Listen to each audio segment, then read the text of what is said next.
Hey all, here at OS Reviews. Today we're taking a closer look at the Misirun Z35. This is a Android smartwatch. You have the ability to install apps from the Play Store and even check out things like YouTube, browse the web if you wanted to on this tiny screen. Pretty much any app that you can install on an Android smartphone you can do on here. Competes with other models from Cospit, Lemfo, among a few other brands that also make full Android-based wearables.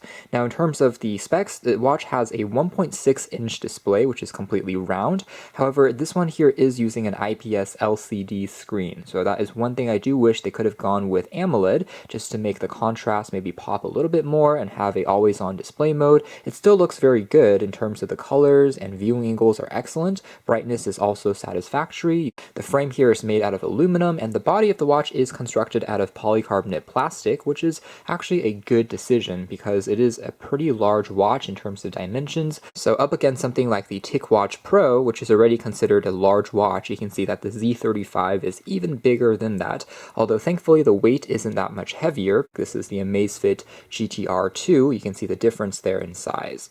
Overall though, again, we do have on the edge some speakers as well as the addition of a microphone on the other side, since this watch can support voice commands using Google Assistant, as well as you can even use it to make and receive phone calls. So it really is just like a smartphone strapped on your wrist. Underneath this little slot, which you can unlock using this included screwdriver, you have a nano SIM card slot, and it is a GSM quad band phone supporting 4G LTE if you don't want to use Wi-Fi. There's also the charging port on the back, which is using this magnetic pogo contact. It takes around 2 hours to completely charge the 880 milliamp hour capacity battery, which is a pretty large size for a smartwatch, but keeping in mind that this is a full version of Android and it can support 4G and Wi-Fi, Bluetooth, and GPS. If you turn all of those things on, it definitely will still eat through the battery in a day or so. So this might be a watch that you have to charge, just like the Apple Watch at the end of a day. But if you are more conservative, if you turn on airplane mode, you're only using Wi-Fi sporadically, it might get you through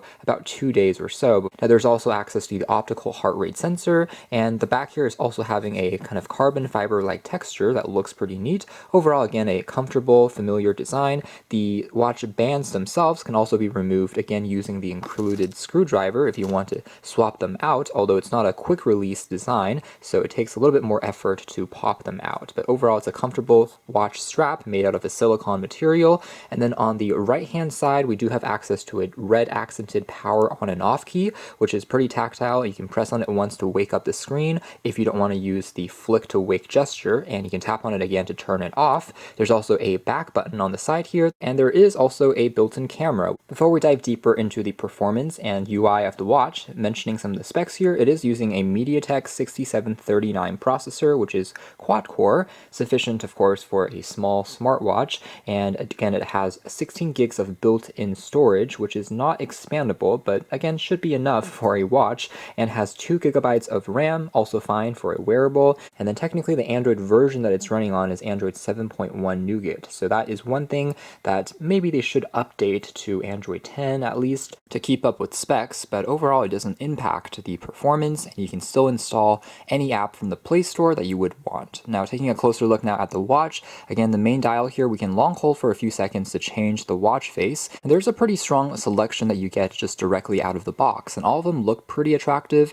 Again, the MediaTek quad-core processor here for a watch is helping it zip along at a pretty fast and responsive rate, so everything from clicking and even displaying these crazy 3D animation watch faces doesn't really pose an issue. And I do have to say that the larger screen here, again at 1.6 inches, does make it feel a bit more immersive. Even if it does take up more room on your wrist, it does look quite good. It really is a super long list that you can pick between, and if you want to apply even more custom watch faces, of course that's also possible. These are just the ones that comes pre-installed on the watch's memory directly out of the box. Here's a few more simple watch faces that is a bit more clean and minimalistic, just to give you guys another idea. Forgot to mention that this watch is also rated to be IP67, so if it gets splashed on water or rain, it will still survive, but it's not quite as recommended to take it with you if you're diving or going into deeper swimming sessions. But in regular usage in day-to-day life, it should also kind of fit the purpose without too many complaints. And then swiping down can access the quick shortcut list of changing the screen brightness, as well as toggling on or off the different connectivity modes. And you can even swipe again to access other things like cleaning up the system RAM. So this will take and clean out all of the background apps and close them up. You can also play and pause any music. Swiping again shows us the current weather that we are looking at, highs and lows for the current day. And then on the first page, actually, there's also a percentage of battery remaining and whether we are connected via Bluetooth or have a SIM card inserted, we can also see. Finally, if we swipe up, we can also access some quick shortcuts of fitness tracking, including steps. So my average number of steps that I've taken at the moment, as well as swiping over again, the current day. The dial here will turn all the way green if I've completed my daily goal that you can set in the app, and there is also distance converted to kilometers, calories burned, and that is it. So if you want to take a closer look at things like heart rate monitoring, it isn't available in this particular shortcut list. You have to jump into the full list on the side here to go into that. Like other Android smartwatches, this is more of a cell phone watch, I would say, first and foremost, compared to a dedicated sports smartwatch, which may have a more emphasis or fitness tracking metrics. So for example, this one doesn't have an SpO2 blood oxygen monitor, and it also doesn't have sleep tracking, curiously. Let's take a closer look at the full list of applications here. So it's using this carousel view, and starting from the top, we do have access to our phone dialer. So again, you have the ability to make calls on here directly, system settings, and verify that the RAM here is indeed around 2 gigabytes when full, and by default it seems like around 700 megabytes are taken up by the operating system. And we can also take a look at additional properties about the watch, so checking out the Android version and seeing if there's any updates. And also we can take a look at the app list style. So right now it's in that list format, but I can also change it into a round format if I prefer. And what this will do is now it will display your list of applications like this. There is a built-in browser. This one here is using the standard WebKit browser from Android, so it looks like this when you jump into it, and I can go into, let's say, Google, and you can see that surprisingly everything does work, and loading up pages is not shabby. Connecting using Wi-Fi, reception strength does seem to be pretty good thanks to the plastic body that they're using here. Pinch to zoom gestures also work fine, so I can actually pinch in and pinch out, as you can see there, and everything is pretty responsive and easy to use. If you tap on a, let's say, taskbar, it will bring up the virtual keyboard, which is round, and you can also use voice search instead, which I do prefer usually on a smartwatch. It does also have haptic vibration engine, so it will vibrate whenever you're tapping and clicking on the keyboard, and it's the same system that's used to give you notifications. It lightly buzzes and feels overall solid as far as haptics are concerned. Setting up alarms on here, so this is taken straight out of regular Android. Countdown timer and stopwatch functions can also be found.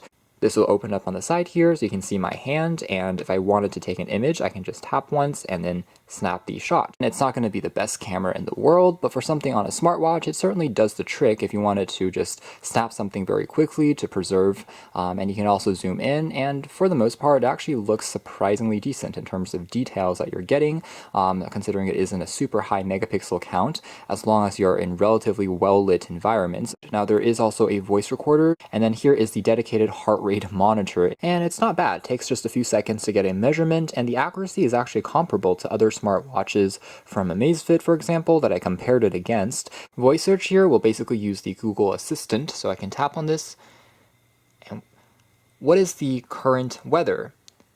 Brings up additional details that you're able to kind of go through and take a closer look at. Full version of Google Maps. You have the ability to check out addresses, locations, and navigate using GPS. You can zoom in, pan around, and it works as you would expect.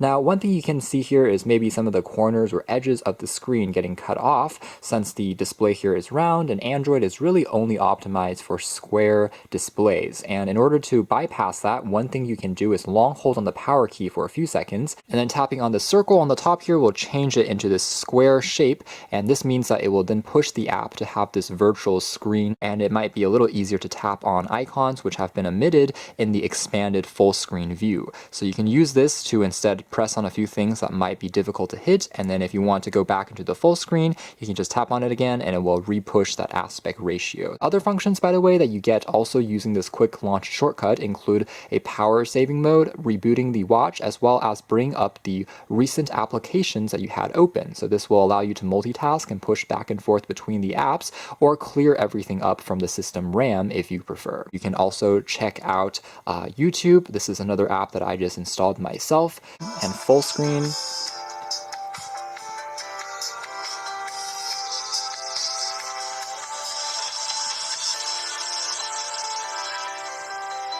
And this gives you an idea of what the experience is like kind of watching videos on this small watch. But surprisingly, again, everything is functional.